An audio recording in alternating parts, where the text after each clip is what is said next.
Good morning students.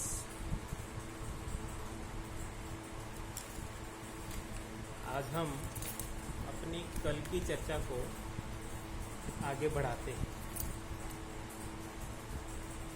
आज हमारा जो टॉपिक है वो है यूनानी नैतिक शास्त्र या यूनानी नैतिक दर्शन।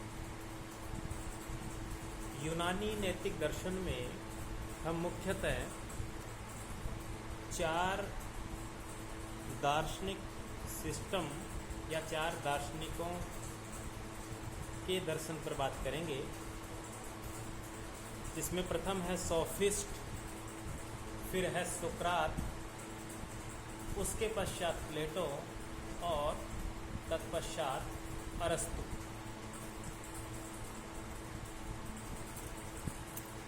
ध्यान देने की बात यह है कि यदि हम पाश्चात्य नीतिशास्त्र की बात करें तो हम ये पाएंगे कि पाश्चात्य नीतिशास्त्र का प्रारंभ यूनानी नैतिक सिद्धांतों से ही होता है और सर्वप्रथम व्यवस्थित रूप से जो नैतिक सिद्धांत पाश्चात्य दर्शन में दिए गए वो यूनानियों में सोफिस्ट दार्शनिक थे। सोफिस्ट दार्शनिकों ने मनुष्य के चरित्र और व्यवहारिक जीवन से संबंधित समस्याओं पर विचार प्रारंभ किया था। सोफिस्ट कोई व्यक्ति नहीं है, ध्यान दीजिएगा, सोफिस्ट कोई व्यक्ति नहीं है, बल्कि सोफिस्ट एक स्कूल का नाम है, एक संप्रदाय का नाम है, एक विशेष प्रकार की विचारधारा, दार्शनिक विचारधारा को मानने वाले व्यक्तियों के समूह का नाम है। सोफिस्ट का एक शाब्दिक अर्थ भी होता है। यदि सरल भाषा में कहें तो हम कह सकते हैं तर्कशील या फिर शिक्षक या अध्यापक या वह व्यक्ति जो साधारण नागरिकों को सफल व्यवहारिक जीवन व्यतीत करने की व्यावहारिक शिक्षा देते थे कि आम जीवन में आने वाली समस्याओं से कैसे निजात पाई जा सकती है। इस प्रकार का जो मार्गदर्शन करने वाले दार्शनिक थे वो सोफिस्ट कहलाए। उनमें प्रमुख है प्रोटेगोरस, हिप्पियास, गॉर्जियस। हम इन दार्शनिकों पर अलग अलग चर्चा न करके इन दार्शनिकों की प्रमुख बातों पर एक साथ चर्चा करेंगे। सभी छात्र ध्यान दें कि जितने भी सोफिस्ट दार्शनिक थे वो सब ये मानकर चलते थे कि शुभ अशुभ, उचित अनुचित, सत्य असत्य, इनकी अपनी कोई स्वतंत्र सत्ता नहीं है। अर्थात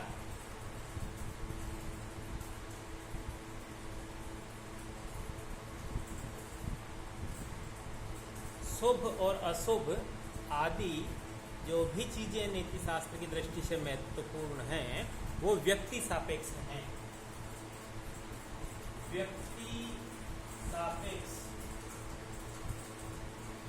व्यक्ति सापेक्ष का अर्थ होता है कि उनका महत्व तभी है जब वो व्यक्ति से संबंधित होते हैं, अर्थात उनका अस्तित्व व्यक्ति के शुभ अशुभ पर निर्भर करता है। व्यक्ति से स्वतंत्र, व्यक्ति की इच्छाओं भावनाओं से स्वतंत्र इनका कोई अस्तित्व नहीं है। अर्थात शुभ अशुभ, उचित अनुचित आदि तमाम धारणाएं व्यक्ति की इच्छाओं और भावनाओं पर ही निर्भर करती है।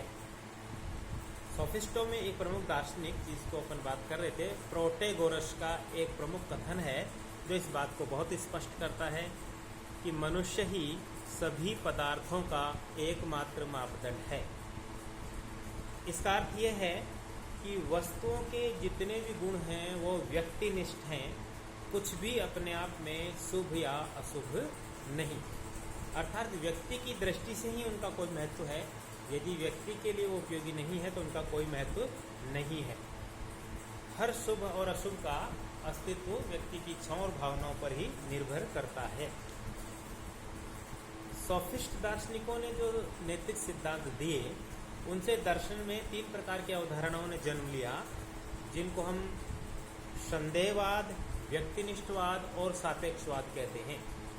संदेहवाद अर्थात कोई भी सत्य सार्वभौमिक सत्य नहीं होता। जो सबके लिए एक जैसा हो, एक समान हो, ऐसा कोई सत्य संसार में नहीं है, और यदि है तो उसको सिद्ध नहीं किया जा सकता, ऐसा मानते थे सोफिस्ट दार्शनिक। दूसरी बात है व्यक्तिनिष्ठवाद, अर्थात हर वस्तु की, हर नैतिक सिद्धांत की शुभता अशुभता व्यक्ति पर निर्भर करती है, जिसको हमने अभी अभी सापेक्ष शब्द कहा, नैतिक सापेक्षवाद कहा, व्यक्ति सापेक्षवाद कहा, और इसी दृष्टि से इसको एक और तीसरा नाम आया सापेक्षतावाद। ये जो तीन शब्द हैं, संदेहवाद, व्यक्तिनिष्ठवाद और सापेक्षतावाद, तीनों सिद्धांत नैतिक संघर्ष को जन्म देते हैं। अर्थात यदि हम ये मानकर चलें कि किसी भी चीज़ का शुभत्व व्यक्ति पर निर्भर करता है, तो यहाँ प्रश्न ये उपस्थित होता है कि यदि दो व्यक्तियों के शुभत्व में विरोध है तो किसका मत ज़्यादा उचित है, कैसे सिद्ध करेंगे? अर्थात उन दो व्यक्तियों के मतों में होने वाले संघर्ष को समाप्त करने का हमारे पास क्या माध्यम है, क्या साधन है? संदेहवाद, व्यक्तिनिष्ठवाद, इन्होंने नैतिकता में और दार्शनिकता में एक अव्यवस्था और अराजकता की स्थिति उत्पन्न कर दी।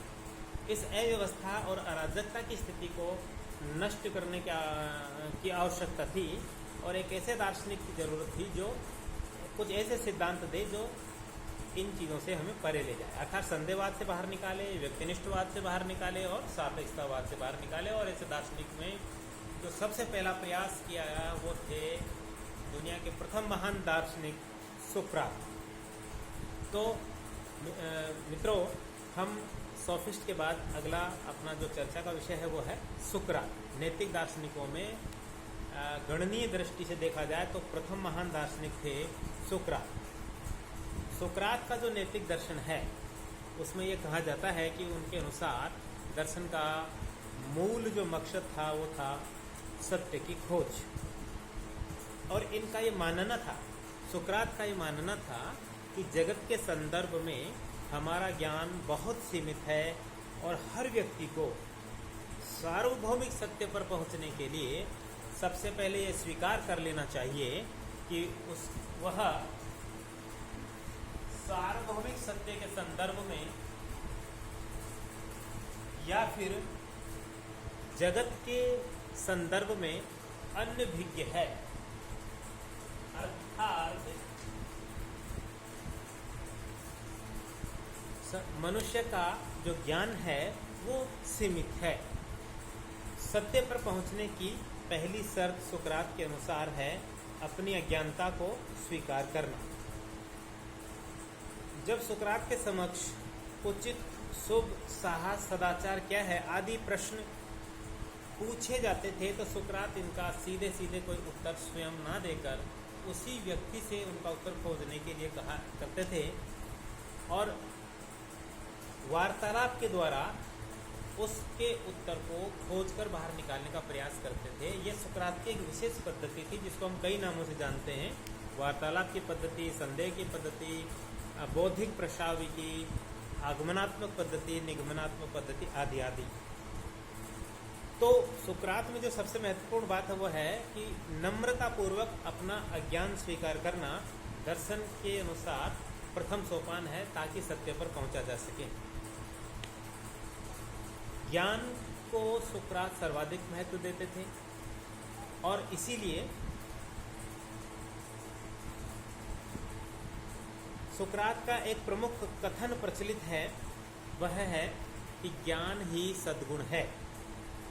अर्थात ज्ञान और सद्गुण को यहाँ सुकरात पर्यायवाची मानते हैं, नैतिक सद्गुण का स्वरूप मानते हैं, और वो ये मानकर चलते हैं कि कोई भी व्यक्ति जानबूझकर अनुचित कर्म नहीं करता, क्योंकि प्रत्येक मनुष्य शुभ की इच्छा करता है, और यदि फिर भी कोई व्यक्ति अनुचित कर्म करता है तो इसका अर्थ है कि उसको उचित और अनुचित का ज्ञान नहीं। अर्थात सुकरात के अनुसार यदि ज्ञान होगा तो शुभ कर्म करेगा, और यदि व्यक्ति कोई अशुभ कर्म कर रहा है तो इसका अर्थ है कि उसको शुभ और अशुभ का ज्ञान ही नहीं है।